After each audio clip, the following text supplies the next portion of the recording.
Saya membaca sebuah judul yang tema yang dahsyat. Karena kalau kita berani memberikan tema menari di sebuah badai, itu berarti kita harus paham kita ini siapa di dalam Tuhan. Karena banyak orang Kristen yang kecewa sama Tuhan, orang Kristen yang akhirnya boro-boro mau menari. Dia masuk ke badai aja, masuk ke proses aja komplain kok sama Tuhan. Nah, yang perlu kita pahami gini loh.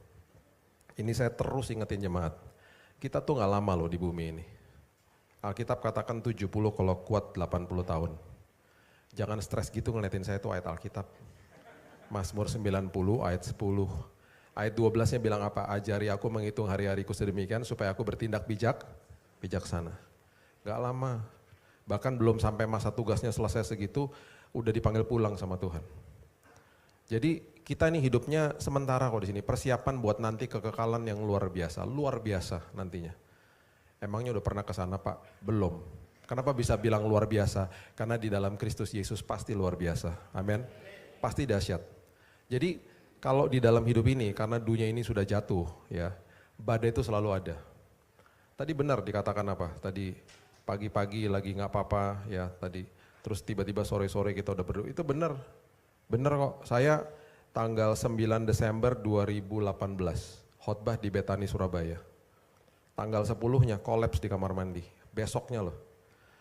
Dan tanpa saya sadari, tanggal 10 saya kolaps kamar mandi dan saya ini orang yang tidak pernah masuk rumah sakit.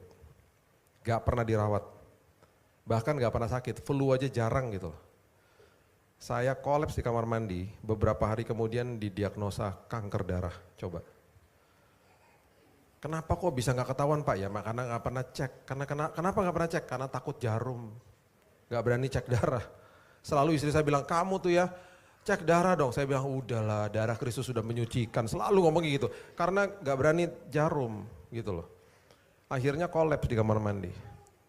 Bapak Ibu mungkin udah dengar kesaksian saya. Saya menghadapi maut loh. Saya berhadapan sama diagnosa dokter yang mengatakan 3 bulan mati Pak.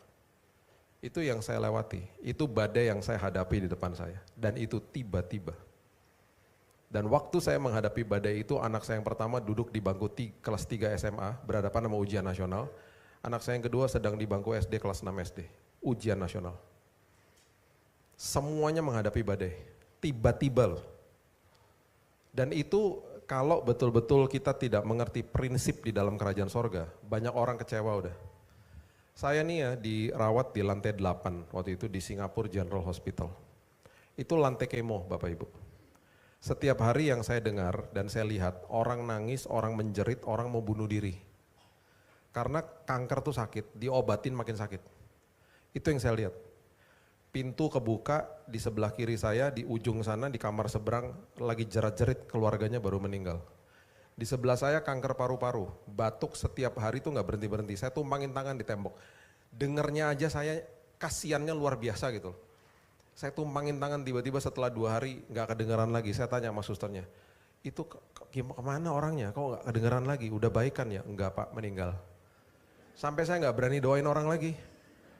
Doain meninggal Tuhan. Jadi itu yang terjadi, itu lembah kekelaman. Suster saya masuk ke kamar pegangin perut, kesakitan. Kenapa suster? Ditendang sama pasien. Karena pasiennya meronta-ronta mau loncat dari lantai 8, bayangin coba, mau bunuh diri. Karena kesakitan badannya. Di situ saya baru sadar ternyata lantai 8 tuh diteralis semuanya. Jadi itu teralisnya aja mau dihancurin sama mereka. Sampai mereka tuh diborgol di tempat tidur. Itu lembah kekelaman. Tapi Mazmur 23 ayat 4 mengatakan bahwa, bahasa Inggrisnya dengan jelas katakan, though I walk through. Ketika engkau sedang melewati lembah bayang-bayang maut, itu artinya. Berarti cuma lewat. Dan kalau kita lewatin badai, masalahnya gini loh sama orang. Jadi kita mau belajar ya malam hari ini gini loh. Ini saya mau kasih foundationnya, dasarnya, supaya kita bertumbuh di dalam kebenaran firman. Kita ini disebut orang Kristen loh. Kalau kita disebut orang dan kita menyebut diri kita orang Kristen, kalau kita nggak ngerti artinya saya ini orang Kristen siapa, apa ini maksudnya saya orang Kristen, kita kecewa sama Tuhan. Karena kita cuma menyandang status saja orang Kristen. Orang Kristen itu artinya pengikut Kristus. Pengikut Kristus itu berarti dia ikutin jalur kemana Tuhan pergi, dia ikutin tangannya karena tangan Tuhan pegang kita. Kemanapun dia bawa kita, kita senantiasa akan bilang gini, terima kasih Tuhan. Kenapa? Kenapa kita patut mengatakan begitu? Karena dia maha tahu, dia maha hadir, dia maha kuasa. Kita enggak. Kita enggak. Kalau kita berusaha pegang tangan Tuhan, sesekali pasti kita lepasin karena kita enggak setia. Tapi kalau kita biarkan tangan Tuhan pegang kita dan kita fokus sama tangannya dia, dibawa kemana saja, ngucap syukur aja udah. Karena yang bawa kita tuh raja atas segala raja loh, pencipta langit dan bumi. Betul, sesekali akan lewatin badai, betul, tapi ada dia. Ada dia di situ. Makanya waktu murid-muridnya berangkat dari satu sisi ke sisi yang lain, ya di Markus 4 dikatakan, Yesus katakan marilah kita bertolak ke seberang. Itu ayat berikutnya mengatakan apa? Ada beberapa orang-orang yang tinggal di pantai loh, nggak ikutan. Bagi saya, lebih baik saya ada di perahu bersama dengan Yesus dan ada badai. Daripada saya ditinggal di tepi, nggak ada Yesus dan nggak ada badai. Nggak ngalamin Tuhan hidupnya. Ngapain coba? Nggak ada artinya. Dan kalau muridnya itu sadar bahwa dia ada di perahu bersama Yesus, pasti mereka sampai ke seberang dengan selamat. Ada Yesus kok di situ. Udah pasti nyampe ke seberang, walaupun dikatakan ombak udah menyembur masuk ke dalam. Jadi gini, kalau kita disebut orang Kristen, itu beda dengan orang yang beragama Kristen, beda loh. Orang agama Kristen ya udah dikasih, karena agamanya dibilang agama Kristen. Agama itu diciptakan manusia. Pertama kali waktu jemaat mula-mula organisasi belum ada. Jemaat mula-mula bertumbuhnya organik. Tapi tiba-tiba Paulus dapat wejangan nasihat dari Roh Tuhan pastinya, sehingga tiba-tiba dibuat penatua untuk ngaturin mereka karena makin banyak jumlahnya. Tiap hari ditambah-tambahkan sama Tuhan. Mulai ada penatua, mulai ada bendahara bahkan. Dan bahkan dikasih tahu, kalau kamu traveling ke sana ini hamba Tuhannya jagain loh. Kasih tumpangan loh di situ. Terus kemudian uangnya disuruh kasih siapa? Janda-janda. Jadi mulai ada timbul pelan-pelan sebuah organisasi. Nah masalahnya organisasi dikelola sama siapa? Manusia toh. Dengan berjalannya waktu, tiba-tiba manusia ini mulai mencari Tuhan. Diciptakanlah agama demi agama, termasuk agama Kristen. Agama itu tujuan orang buat agama untuk datang dan mencari Tuhan. Dan manusia ketika buat agama, dia mulai buat tata-tata ibadah di dalamnya. Bahkan di agama Kristen pun tata ibadahnya beda-beda. Saya 26 tahun pelayanan, saya udah masuk ribuan gereja. Ribuan. Di mancanegara lah, Indonesia udah dari ujung ke ujung. Tata ibadahnya beda-beda semuanya. Hormati tata ibadah. Semua sinode denominasi punya tata ibadah masing-masing. Jangan lupa, itu hanya fasilitas. Kejar Yesusnya. Kalau itu yang jadi fokus, orang mencibir gereja lain. Ih, gereja tepuk tangan, gak menghormati hadir Tuhan. Kata gitu. Gereja yang tepuk tangan mencibir gereja yang gak tepuk tangan. Gereja kok gak tepuk tangan, kering banget sih. Gitu. Gak ada habisnya toh. Akhirnya gitu aja berkutat di situ. Ya, tata ibadah, semua ini diciptakan manusia. Saya mau beritahu ini kepada kita, satu-satunya Tuhan yang turun dari tahtanya dan menghampiri manusia dan gak pernah bawa agama. Itu hanya Yesus. Kita ya nggak mungkin bisa kenal seseorang kalau orang itu nggak buka dirinya. Saya ini orangnya dari dulu agak introvert sebenarnya. Jadi saya itu punya karunia untuk berhati-hati dengan orang yang saya ketemu. Istri saya bilang gini, kamu tuh punya karunia ya.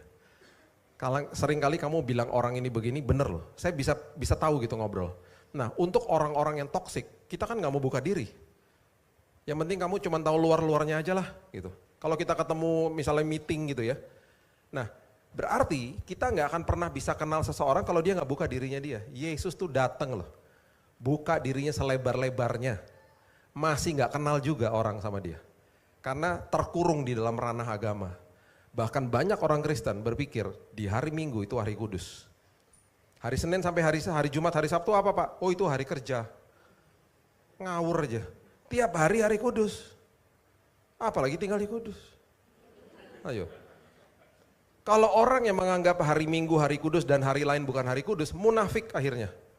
Makanya banyak orang munafik di gereja, bukan di sini, gereja lain. Sini muka-muka luar biasa ya, amin.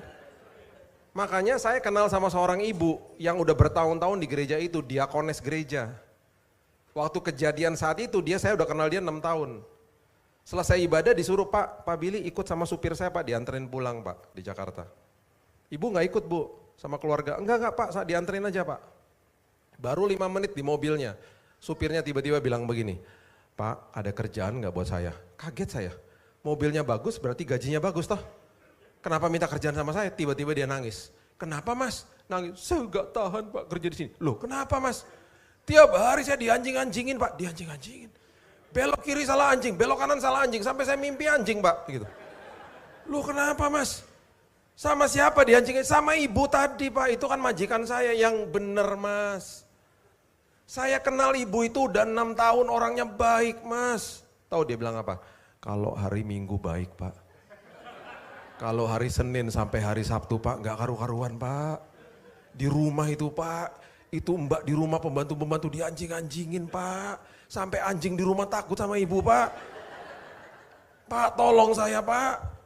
Dia rupanya udah catat nomor teleponnya. Jadi waktu saya keluar dia udah kasih secari kertas. Pak ini nomor telepon saya Pak, kalau ada lowongan saya mau keluar Pak dari sini Pak. Ingat saya Pak ya. Saya rasa seperti Yesus di kayu salib. Ketika penjahatnya bilang ingat aku sebelum masuk Firdaus. Nomor teleponnya hilang. Saya tuh terganggu loh hari itu. Karena saya kenal ibu itu udah lama kan. Kalau hari Minggu ketemu di gereja, shalom, shalom. Wow indah, kelihatan luar biasa. Makanya benar yang dia bilang, kalau hari Minggu baik Pak. Karena orang berpikir kalau hari Minggu tuh hari ibadah. Dia lupa tiap hari itu ibadah. Gereja nih gedung gereja loh.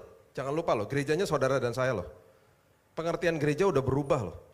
Makanya Yesus bilang apa di Matius 12, sebentar lagi ada yang melebihi bait Allah. Mereka pada bingung, melebihi bait Allah itu apa? Ternyata orangnya.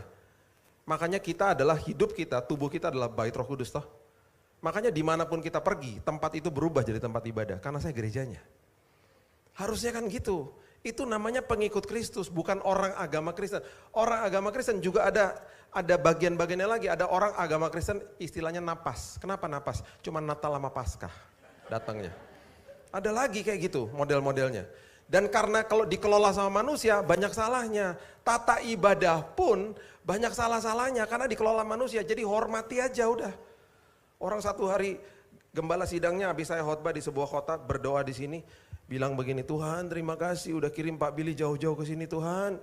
Berkati istri-istri dan anaknya Tuhan. Gitu. Terus dia diem. Maaf Tuhan, istri dan anak-anaknya maksud saya Tuhan. Gitu. Karena saya suka guyon, pas udah selesai saya bilang, ya ampun Pak emangnya saya Salomo banyak istrinya. Yang lebih kasihan lagi worship leader di depan. Di awal-awal loh, di awal-awal ibadah loh. Dia bersemangat luar biasa, Bapak Ibu mari kita datang ke hadirat Tuhan, jangan malu-malu Bapak Ibu kita loncat-loncat di hadapan Tuhan. Terus dia doa, Tuhan hari ini kami gak mau malu-malu Tuhan. Itu sebabnya angkat kemaluan kami Tuhan. Pertama semua diem nahan ketawa. Diem, orangnya diem semua nahan ketawa. Tiba-tiba di belakang dia teriak, Tuhan jangan Tuhan aku belum nikah Tuhan. Waduh.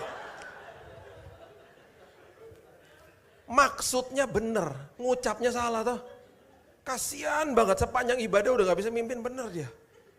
Itu loh, itu yang saya temui 26 tahun. Banyak banget. Tata-tata ibadah yang istilahnya ada bloopersnya gitu loh. Yang salah-salah ngomong segala, itu banyak. Hormati, kejar Yesusnya. Karena kan pengikut Yesus. Nah sekarang masalahnya gini, ini dasarnya ya. Kita kan lihat badai, betul ya? Kita kan pasti tiap hari, pasti nih ada badai dalam hidup udah pasti ada. Masalahnya gini loh, nggak lihat Tuhan, ya nggak lihat Tuhan secara fisik loh. Kita nih dari kita lahir sampai kita meninggalkan bumi ini nggak akan lihat Tuhan secara fisik. Nggak lihat, nggak percaya. Itu banyak orang begitu, nggak lihat, nggak percaya. Makanya Raja Ahaz di Yesaya, dia disamperin, ya di kitab Yesaya disamperin sama Nabi Yesaya. Bos, kan bos lagi dikepung nih kerajaan Yehudanya. Ini Tuhan mau menolong Anda loh. Dan bahkan kata Immanuel pertama kali keluar tuh di Yesaya 7. Kalau saya bisa tambahkan lagi, bos, ini Tuhan yang menjelma jadi manusia, kira-kira 700-800 tahun lagi setelah saya ngomong ini, dia akan disebut namanya Immanuel, disebutnya di situ loh. Itu betapa kehormatan luar biasa. Artinya Allah menyertaimu. Tahu Raja Ahaz bilang apa? Oh nggak usah, jangan ngerepotin Tuhan. Ini yang udah pasti-pasti aja di depan saya ada Raja Asyur yang mau nolong saya. Saya sama dia aja lah, udah pasti-pasti kok ini. Terjadi apa? Kerajaannya dijajah secara upeti, dimintain uang. Sampai hartanya habis, perkakas bait Allah dijual sama dia. Itu berimbas kepada anaknya namanya Hizkia. Anaknya Hizkia ketika bapaknya dijajah secara ekonomi, anaknya kemudian sama Asyur mau diambil teritorinya, 185.000 tentara Asyur ngepung dia. Itu gara-gara bapaknya. Puji Tuhan ada perjanjian kudus sama Daud sebelumnya, 300 tahun sebelumnya. Ditumpas sama malaikat Tuhan semuanya. Itu kan keturunannya Yehuda soalnya. Di atasnya lagi ya, gak lihat gak percaya, di atasnya lagi. Udah lihat loh. Udah lihat, udah dengar kesaksian orang di sekitarnya. Masih aja gak percaya. Siapa? Petugas kuburnya Yesus ketika melaporkan Yesus bangkit kepada Mahkamah Agama. Mereka bilang apa? Jangan ngomong gitu loh. Bilang aja bahwa tubuhnya dicuri sama murid-muridnya. Kebohongan itu tersiar sampai hari ini. Gak sampai 5% percaya Yesus di Israel. By the way doain ya, bulan depan saya ke Israel. Yang tadinya 30 orang, sekarang tinggal 10. Karena semua takut gak mau berangkat. Ya udah gak apa-apa. Emang kasihan, saya juga gak mau maksa lah. Tapi cuma sebentar, Israelnya cuma 4 hari, udah gitu kita ke Turki, belajar 7 gereja. Efesus, semua kan di situ. Doain ya. Pasti Tuhan tolong lah, saya udah bilang, udah tenang aja lah, Tuhan tolong. Karena yang terakhir-terakhir saya telepon orang penyelenggaranya, saya telepon, Bu, Ibu di mana Bu? Di bunker. Ngeri banget Bu. Oh tenang Pak, gak ada apa-apa. Tapi kan dia bilang di bunker, deg-degan juga di bunker. Kalau tadi siang saya ditanya, di mana Pak? Oh, lagi nikmati pindang kerbau, kan beda. Rasanya kan teduh gitu dengarnya. Ini di mana bunker gitu, ngeri banget gitu ya. Tapi aman lah, pasti Tuhan jaga. Di atasnya sekarang, udah lihat, baru percaya. Normal itu sih. Siapa? Thomas. Udah lihat, baru percaya kan? Kita lihat ya ayatnya. Yohanes 20 ayat 29. Yohanes 20 ayat 29. Kata Yesus kepadanya, karena engkau telah melihat aku, maka engkau percaya. Karena kamu telah lihat aku, maka kamu percaya. Perhatikan kalimat berikut ini. Berbahagialah mereka yang tidak melihat, namun percaya. Siapa? Saudara dan saya. Hari ini kita nggak lihat Yesus secara fisik loh. Kalau kita percaya, kita adalah orang yang berbahagia. Berbahagia itu bahasa aslinya makarios, artinya diberkati. Berarti kita semuanya adalah orang-orang yang diberkati sama Tuhan. Diberkati berarti apa? Maksudnya apa? Dipertontonkan sama Tuhan kuasanya sehingga kalau kita kasih kesaksian, mirip-mirip kesaksiannya. Karena Bapaknya satu, keluarga besar Allah kan. Oh iya udah terpojok loh Pak. Kok bisa ya? Itu semua Tuhan soalnya. Dan kadang-kadang memang dibiarkan ada masalah begitu supaya kemuliaan Tuhan ditonjolkan nantinya. Itu yang terjadi. Nah ini dia nih, ini masalahnya nih. Ribuan janji firman Tuhan sudah diberikan kepada kita. Masalahnya karena kita lihat badai, kita akan selalu hidup akhirnya, kalau kita nggak sadar, di dalam ketakutan. Coba lihat Yosua ya, pasal yang pertama. Ayat yang kedua sampai ayat yang ke-6 mengatakan begini. Yosua 1 ayat 2. Hambaku Musa telah mati. Sebab itu bersiaplah sekarang seberangi sungai Yordan, engkau dan seluruh bangsa ini menuju negeri yang akan kuberikan kepada mereka, kepada orang Israel itu. Jadi beralih nih kepemimpinan kepada Yosua. Musanya udah mati. Yosua mau masuk ke dalam tanah perjanjian. Ini janji Tuhan loh ayat 3. Detail loh janjinya. Setiap tempat yang akan diinjak oleh telapak kakimu kuberikan kepada kamu seperti yang telah kujanjikan kepada Musa. Kurang detail apa lagi? Semua tempat yang kau injak kakinya itu menjadi milikmu. Berarti sebelum dia berangkat dia udah menang. Udah dikasih kemenangan sama Tuhan. Bahkan di ayat berikutnya teritorinya detailnya luar biasa. Dari padang gurun gunung Lebanon sebelah sana sampai ke sungai besar, sungai Efrat. Sampai ke seluruh tanah orang Het, laut besar, matahari terbenam. Semuanya itu jadi daerahmu. Terus yang dahsyat juga ayat 5. Seorang pun tidak akan dapat bertahan menghadapi engkau seumur hidup. Seperti aku menyertai Musa, demikian aku akan menyertai engkau, aku tidak akan membiarkan engkau dan tidak akan meninggalkan engkau. Ini ya, kalimat-kalimat begini. Itu berarti sebelum Yosua masuk ke dalam tanah perjanjian, kemenangan udah di tangannya dia.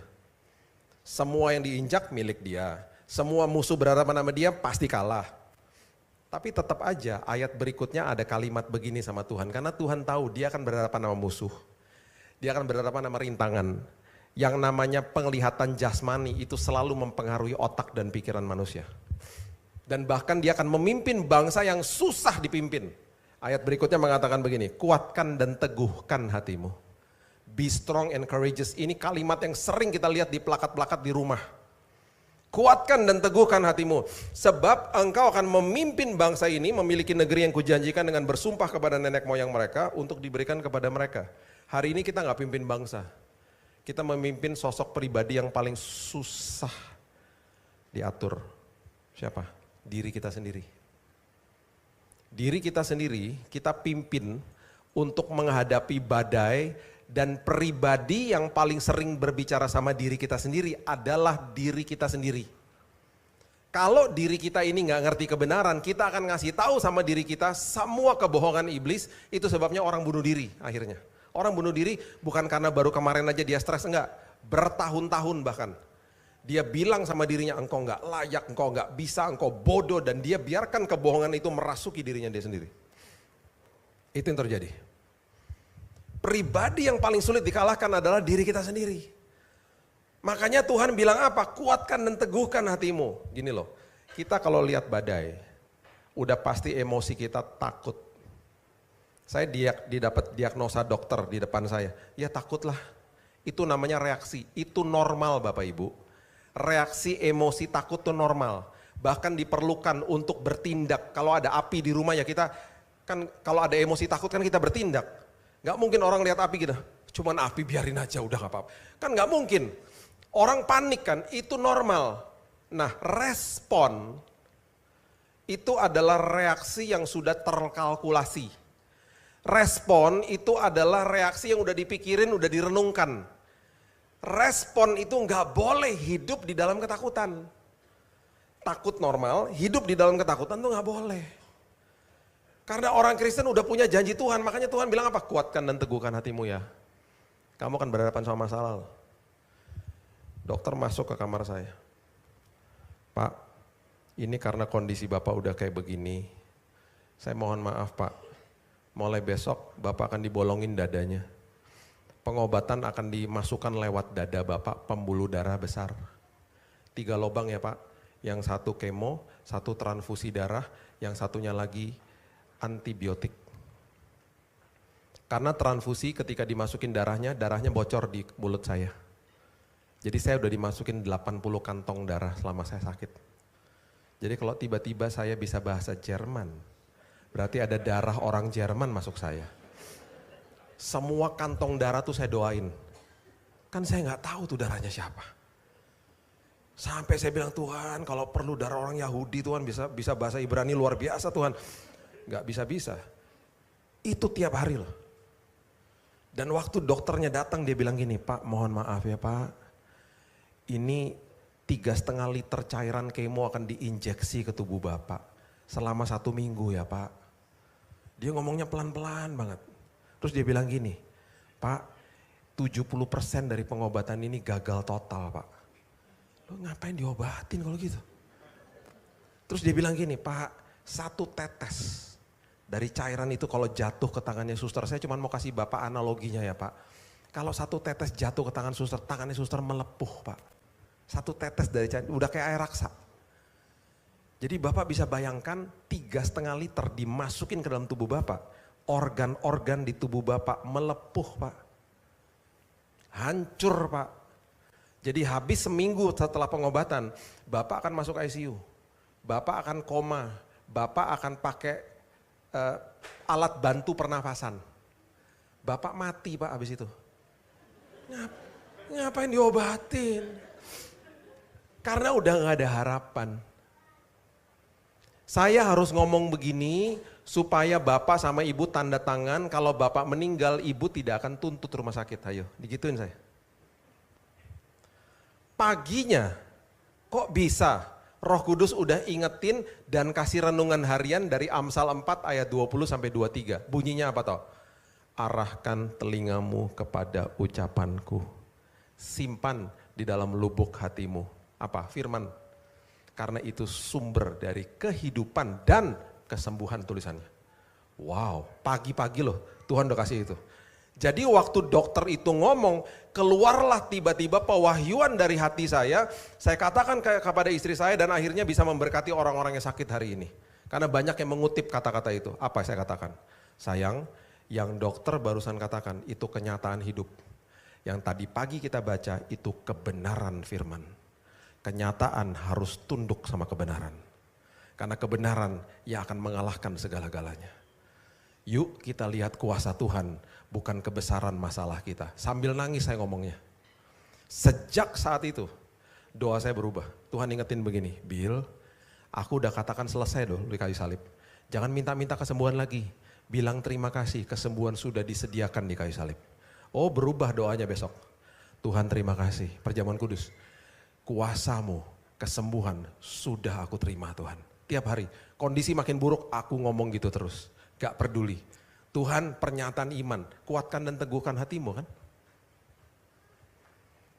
Ngelihat badai loh. Badainya mengerikan loh. Dan berangsur-angsur, wah saya kolaps abis itu. Kolaps abis itu. Kejang-kejang, bener katanya dokter. Kejang-kejang karena tiba-tiba leukosit darah putihnya 0. Kalau darah putih 0 itu gak ada pertahanan tubuh. Virus bakterinya merajalela, wah gemeteran tangannya. Setiap kali dokter siap-siap mau tarik, mau masukin ke ICU, saya selalu dibangkitkan sama Tuhan. Udah dipasangin alat ya. Panas sudah 41 derajat, kejang-kejang pingsan. Udah ini udah biasa soalnya. Masukin ICU, berapa hari kemudian meninggal udah. Dokter udah pasangin alat, istri saya udah nangis-nangis, saya udah gak sadar. Waktu mau ditarik masuk ICU, Tuhan bangkitin, deng. Panasnya turun, normal. Terus saya bilang gini, selalu bilang gini, mau makan, mau minum gitu. Dokternya kaget gak jadi. Jadi gak pernah masuk ICU. Tapi mendekati ICU berkali-kali, sampai-sampai saya waktu nonton videonya, saya kan kasihan sama istri saya, kan saya pingsan ya pingsan aja, dia yang ngeliatin kok. Tuhan, kasihan nih Tuhan, ngeri banget Tuhan. Tiba-tiba ada suara begini, gak apa-apa, makin ngeri, makin seru nanti kesaksiannya. Menari di dalam badai. Dan mujizat terjadi dalam hitungan 1 bulan. 1 bulan loh. Saya masuk ke rumah sakit, 85% dari darah saya kanker semua. 85%. Divonis mati 3 bulan toh, Januari itu masuk Januari ya. Februari, dokter di Singapura 10 dokter loh. Mereka ambil sampel di sumsum tulang belakang, ngeceknya harus di sini, diambil sampelnya. 10 dokter loh. Dianalisa di lab yang paling canggih, di NUH namanya. Dia keluar hasilnya, saya dipanggil ke kamarnya dokter. Deg-degan saya. Ada apa lagi sih dipanggil? Udah pakai kursi roda masuknya. Kan habis diobatin. Dokternya bilang gini tiba-tiba, Pak kami mau menyatakan, tim kami mau menyatakan bahwa kami hari ini gak bisa menemukan sel kankernya hilang. 0% Pak hari ini. 0, Bapak bersih Pak, katanya gitu. Saya terkaget-kaget, saya hampir tersungkur di situ. Sampai sayanya ya gak percaya. Masa iya dok, gak salah baca, saya bilang gitu. Enggak Pak, you are clean katanya. Dia bilang gini, kamu boleh keluar sebentar. Kamu boleh keluar sebentar dari rumah sakit, kamu ngaso di sana 1 minggu ntar balik lagi, ada pengobatan lanjutan. Saya makan es krim langsung sama istri saya. Nyari es krim kita, makan es krim tuh gak bisa ngomong, hampir nangis. Kok bisa ya Tuhan? Tapi kan saya udah bersuka cita sebelum kejadian itu. Sampai teman-teman waktu datang ke kamar ngomong gini, Pak kok kuat sih Pak? Bukan kuat dan gagah saya. Makin banyak ngucap syukur ada kekuatan yang Tuhan berikan di dalam sini. Makanya Florence Chadwick, seorang perenang open water swimmer namanya. Dia perenang laut terbuka. Dia kalau berenang itu berenang maraton. Dia berenangnya di laut, di danau, itu berenangnya kayak gitu. Dia berenang dari Pulau Catalina menuju ke pantainya California. Itu dia hidup 1918 sampai 1995. Di saat itu waktu dia berenang nggak ada GPS, nggak ada Google Map. Dia berenang, tiba-tiba dia didampingin sama beberapa perahu, ada mamanya juga di situ, dampingin dia. Tiba-tiba kabut turun. Jarak dari Pulau Catalina sampai ke pantai California 41 kilo. Perenang maraton, jadi biasa dia. Dia pelan-pelan berenangnya kan, tiba-tiba kabut turun. Saya pernah ngalamin kabut di California Utara situ. Itu mengerikan memang, itu memang daerah kabut. Kalau Bapak Ibu pernah ke daerah namanya San Francisco, itu jarak pandang 2 meter nggak kelihatan di jalan tol. Harus melipir, cari exit, keluar cari hotel. Itu kabutnya turunnya seperti itu, tebalnya luar biasa. Dia tiba-tiba fatigue karena ngelihat kabut, nggak bisa lihat pantainya toh. Dia bilang sama krunya, angkat aku, angkat. Mereka bilang jangan, terus aja berenang, jangan gitu. Dia bilang angkat. Waktu diangkat ke perahu, tiba-tiba kabutnya sirna toh. Dia nangis senangis-nangisnya. Karena jarak dari perahu dia sampai ke pantai cuma 1,6 kilo. Itu jarak yang sangat mudah ditempuh sama dia, 1 mile. Keluar kalimat seperti begini, jangan biarkan kabut kehidupan menghalangi perjalanan imanmu. Kita akan lihat banyak hal loh di dalam dunia ini yang akan mempengaruhi pikiran kita. Ingat, kita lagi dipimpin, kita lagi digandeng sama raja atas segala raja. Selalu ingat tangan Tuhan yang pegang kita, nggak pernah dilepasin loh sama Tuhan. Ya, itu sebabnya pengenalan kita sama Tuhan harus pengenalannya pengikut Kristus. Jangan kejar pemberian-pemberian Tuhan. Yang dikejar Yesusnya, makin kenal nanti sama dia. Makin tahu betapa hebatnya dia. Ya. Coba lihat Markus 3 ayat 7 sampai 12. Markus 3 ayat 7 sampai 12. Firman Tuhan bilang begini. Ini mengerikan. Ini banyak yang terjadi loh sampai hari ini. Ya. Kemudian Yesus dengan murid-muridnya menyingkir ke danau dan banyak orang dari Galilea mengikutinya juga dari Yudea, Yerusalem, Idumea, Yordan, Tirus, Sidon. Sesudah apa? Mereka mengikuti apa? Sesudah mereka mendengar segala yang dilakukannya loh. Mereka ngikut dia karena apa yang dilakukan sama Yesus. Yang dikejar tangannya, pemberiannya. Sampai-sampai akhirnya dia menyuruh murid-muridnya menyediakan sebuah perahu baginya karena orang banyak itu supaya mereka jangan sampai menghimpitnya. Perhatikan ayat 10, dikatakan begini. Sebab ia menyembuhkan banyak orang sehingga semua penderita penyakit berdesak-desakan kepadanya hendak menjamahnya. Bapak Ibu, mereka nggak peduli dia datang buat apa, dia mati alasannya apa, mereka nggak peduli. Yang mereka peduli adalah Yesus pembawa kesembuhan. Makanya KKR kesembuhan rame, seminar pertumbuhan rohani sepi. Yang dikejar pemberiannya. Makanya ayat berikutnya, iblis aja tahu siapa dia. Dikatakan begini, bila mana roh-roh jahat melihat dia, mereka jatuh tersungkur di hadapannya berteriak, engkau anak Allah. Betul dia anak Allah. Tahu Yesus bilang apa? Dia bilang gini, dengan keras ia melarang mereka memberitahukan siapa dia. Kenapa dia larang? Karena kalau kita lihat track recordnya ya, Yesus itu kalau nyembuhin orang selalu bilang gini, jangan bilang siapa-siapa. Karena tersiar kabar kemana-mana, akhirnya bahwa dia adalah seorang tabib penyembuh, udah gitu tok. Yang dikejar-kejar itunya. Makanya waktu dia masuk ke dalam Yerusalem dengan keledai, orang-orang teriak apa? Hosana, Hosana, artinya apa? Save us, selamatkan kami. Maksudnya apa? Selamatkan dari penjajahan Romawi. Mereka mau Yesus itu jadi raja Yahudi secara letterlock. Setelah mereka tahu bahwa dia datang bukan seperti itu, berikutnya mereka teriak apa? Salibkan dia. Sama aja, podo aja sama orang-orang hari ini. Teriak-teriak sama Tuhan, minta dia tolong. Giliran Tuhan tidak memenuhi keinginan dia loh ya, bukan kebutuhan, keinginan, komplain sama Tuhan. Itu sama aja seperti orang zaman dulu teriakan salibkan dia. Gimana mau menari di badai? Kalau kita nggak ngerti isi hati dia. Makanya ya, saya mau kasih tahu ini kepada kita semua. Selama 26 tahun saya pelayanan, 90% orang yang datang kepada saya, permintaan doanya begini. Pak, doain Pak, bisnis lagi seret, supaya lancar ya Pak. Pak, doain Pak, lagi resesi, moga-moga supaya saya bisa profit. Pak, doain Pak, saya lagi import barang Pak, lagi ketahan Pak di bea cukai, tolongin ya Pak biar lancar semuanya. Pak, tolong doain Pak, supaya anak saya cepat dapat jodoh. Pak, doain Pak, semoga anak saya kuliahnya lancar-lancar aja. Minta doa seperti begitu gak salah loh. Tapi banyak orang motivasi dan pengertian tentang Tuhan, pengenalan sama Tuhan, gak betul-betul gak ngerti siapa Tuhan. Dia anggap Tuhan dewa, dia anggap saya dukun. Saya mau boarding pesawat loh, mau boarding loh. Tinggal 3 orang lagi. Pak Billy, iya. Pak minta doa boleh Pak. Kapan? Sekarang Pak. Sekarang. Oh, saya pikir kan emergency. Mau boarding loh. Jangan-jangan nanti dia ketakutan terbang atau apa, kan saya juga harus kasihan, empati dong. Sini Pak, bapak, istri, 2 anak. Ada apa Pak? Saya juga nggak tahu Pak, ada apa Pak? Loh katanya minta doa. Minta doa apa Pak? Terserah Bapak aja. Ya elah Pak. Nanti aja kalau udah landing Pak. Jangan kultuskan hamba Tuhan loh.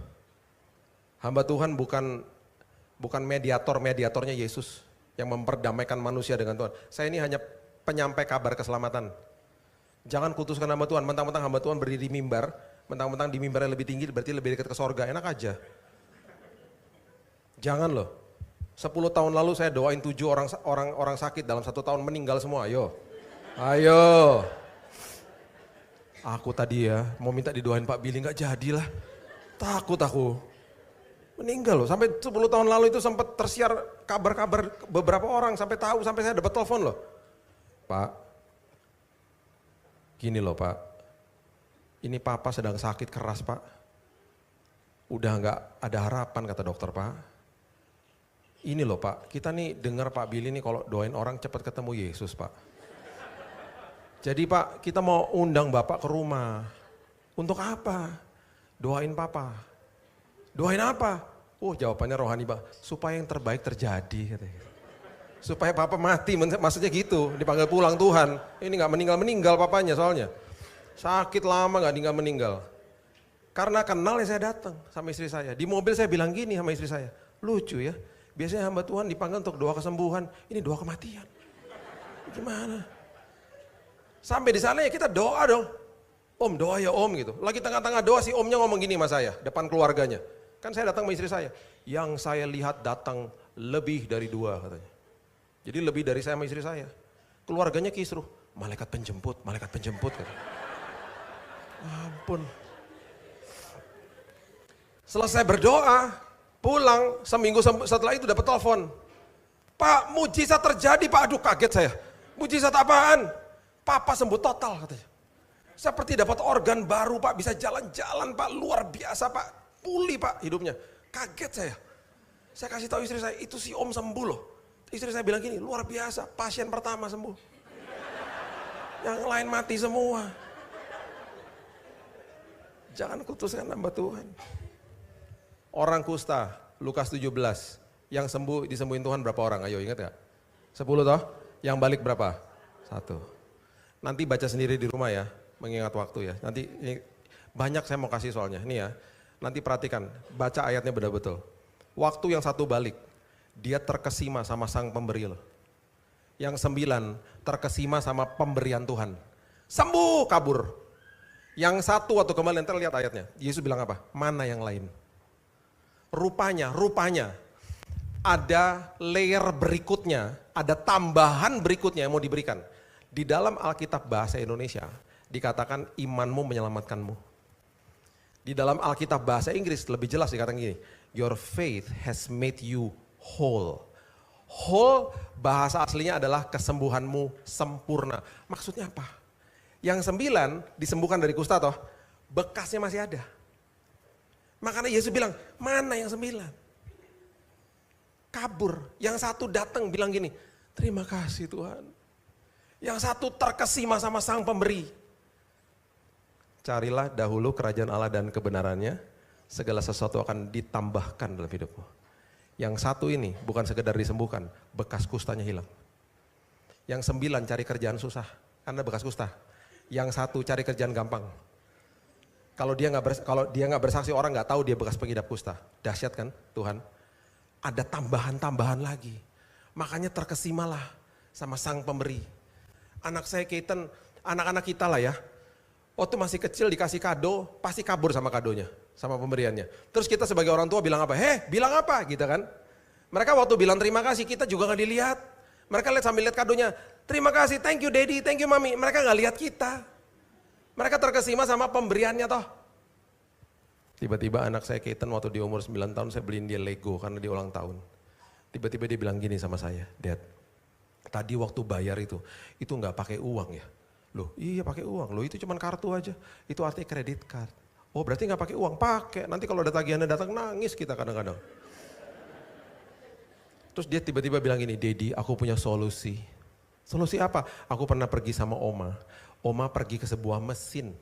Oma pencet mesinnya, Itu cash, uang keluar semua.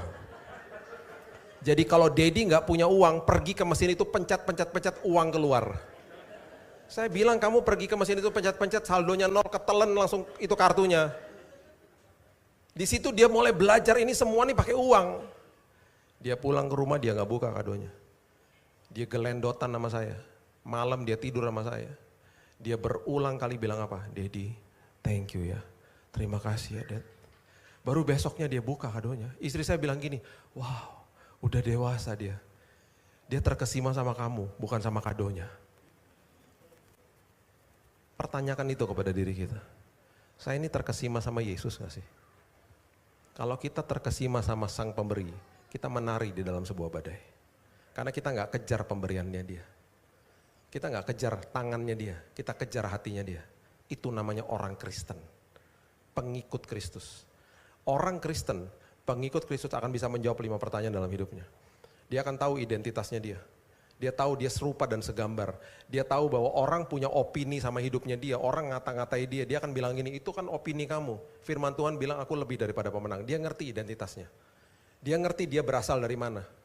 Oh, saya utusan kerajaan sorga. Kalau saya utusan kerajaan sorga, di Korintus dikatakan I'm the ambassador, saya adalah duta besar kerajaan sorga. Duta besar kalau dikirim sama negaranya, yang bayarin gajinya siapa? Negara yang ngirim dia. Kita dikirim sama kerajaan sorga, yang membayar semua kebutuhan kita siapa? Kerajaan sorga. Sumbernya kerajaan sorga. Jadi gak usah takut toh. Keluarga dan anak-anak kita semuanya ditanggung kebutuhannya. Tuhan menjawab kebutuhan dan keperluan, bukan keinginan. Seringkali keinginan kita gak terregulasi sama firman Tuhan, gak dijawab sama Tuhan. Jadi jangan kejar-kejar itunya. Yang ketiga, kita akan tahu kenapa kita hidup di sini. Setiap hari kalau kita masih bangun pagi, berarti dunia ini masih butuh kita loh. Berarti masih ada orang yang butuh kita. Yang keempat, kita akan ngerti kekuatan saya itu apa. Kita punya zona kekuatan masing-masing. Nehemia kerja di kerajaannya Persia, Raja Artasasta, sebagai juru minum. Itu orang ekspatriat loh, orang Yahudi, gajinya besarnya luar biasa. Tiba-tiba satu hari dia menemukan zona kekuatan panggilan hidupnya. Raja, aku mau pulang kampung. Ngapain? Bangun tembok Yerusalem. Itu alih profesi. Dari F&B ke teknik sipil. Itu tembok Yerusalem gak sampai 3 bulan loh dibangun sama dia. Akhirnya jadi apa? Jadi bupati di Yerusalem. Semua kita punya zona kekuatan masing-masing. Kenapa? Karena Tuhan mau kita kelola bumi. 2 tahun lalu tiba-tiba anak saya Keaton datang ke kamar gila ngomong gini, tahun depan dia kuliah soalnya. Dedi, mami, aku sudah tahu aku mau ngambil apa nanti pas kuliah. Apaan dek? Sport science. Apaan tuh dek? Apaan tuh? Saya nggak ngerti. Nonton YouTube-nya, oh ternyata itu toh. Yang orang supaya biasanya dibilang trainer, ini namanya sport scientist. Dia bilang gini, Dedi tahu nggak itu balapan F1. Itu orang-orang F1 itu mereka punya di timnya tuh punya sport scientist. Jadi mereka harus itu pembalapnya harus latihan di gym. Latihannya nggak boleh kayak Dedi, kegedean badannya katanya gitu. Pantesan saya ingat saya pernah masuk ke kokpitnya F1 di pabriknya Toyota dulu di Jepang. Jadi pabriknya belum buka, manajernya saya kenal. Dia bilang, Pak, mau nggak kita ada mobil F1 bekas balapan tahun lalu. Mau nggak nyobain kokpitnya? Mau lah. Saya masuk nggak muat Bapak Ibu. Nggak muat tapi begini. Sampai tangannya di luar gini kayak supir angkot akhirnya. Anak saya bilang, nggak boleh Dad, itu terus kalau di gym latihannya apa? Otot leher. Loh kenapa? Karena itu kan jet darat. 300 km per jam, jadi waktu dia nyentak gitu kan lehernya bikin dung gitu lehernya. Itu ototnya harus kuat. Itu ada sport scientist-nya. Oh gitu. Terus kalau atlet-atlet cedera, atlet umur 30 sama 50 penanganannya beda. Rehab medisnya beda. Oh diajarin semua sama dia. Dan ternyata ini sebuah industri yang baru. Lagi diminati sama banyak negara. Terus kemarin kita ada pelayanan di Australia, kita baru sadar juga orang di Australia bilang gini, Pak, universitas yang terbaik buat sport science itu ada di Australia. Kenapa tahu nggak Pak? Bapak lihat hasilnya kemarin. Di mana Olimpiade juara 4-nya siapa? Australia Pak.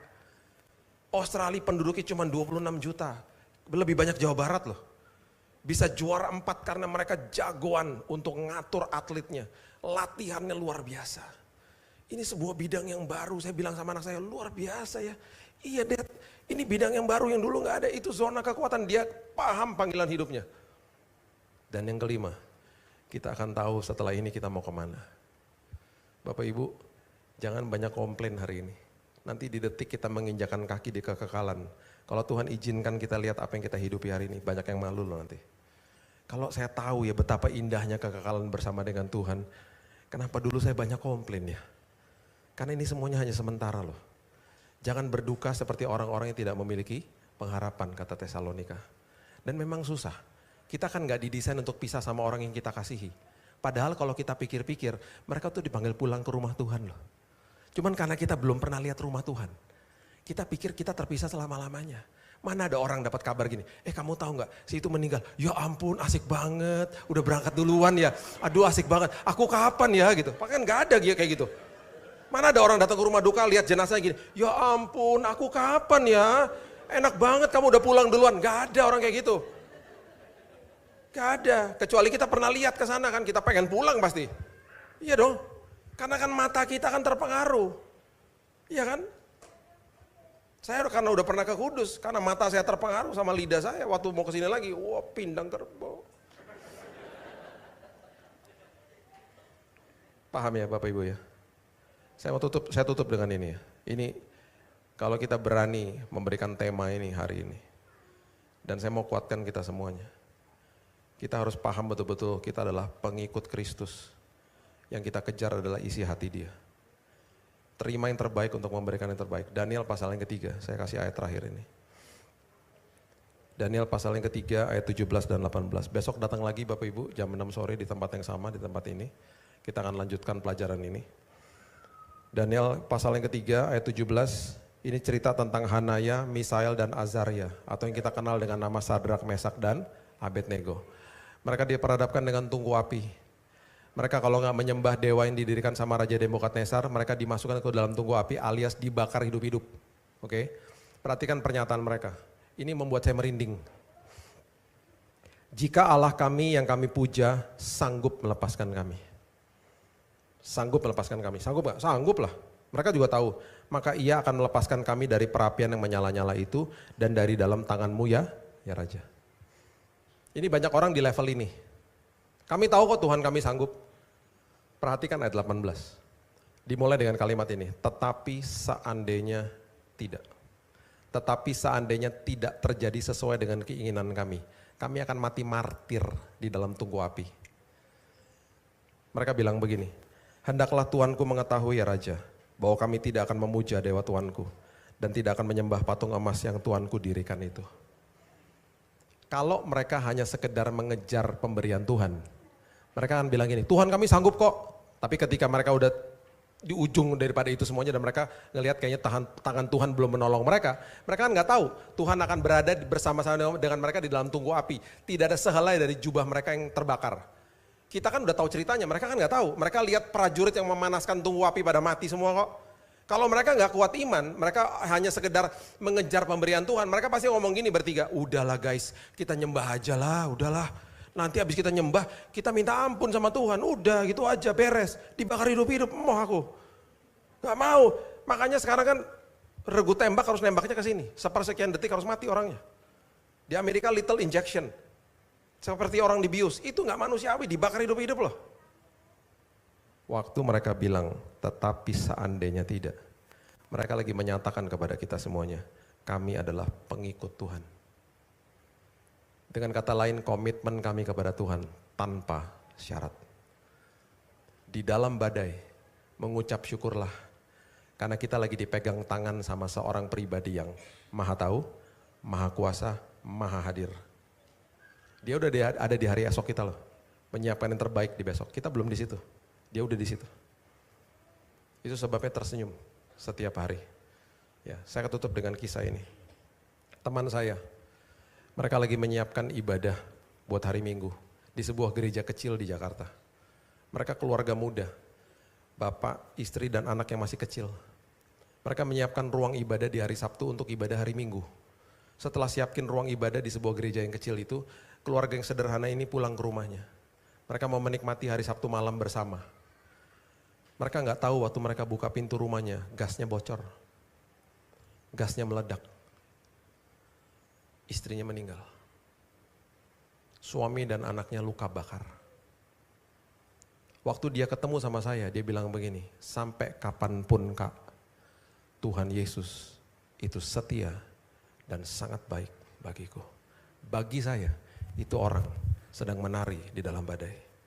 Orang itu adalah pengikut Kristus. Apapun yang terjadi, Tuhan itu baik. Tuhan tahu semuanya. Dia sudah siapkan yang terbaik bagi semua kita. Itu sebabnya hari ini berjalanlah dengan iman, kuatkan dan teguhkan hatimu. Dan ketika ada masalah kehidupan, ngucap syukur aja. Ada kuasa di balik ucapan syukur.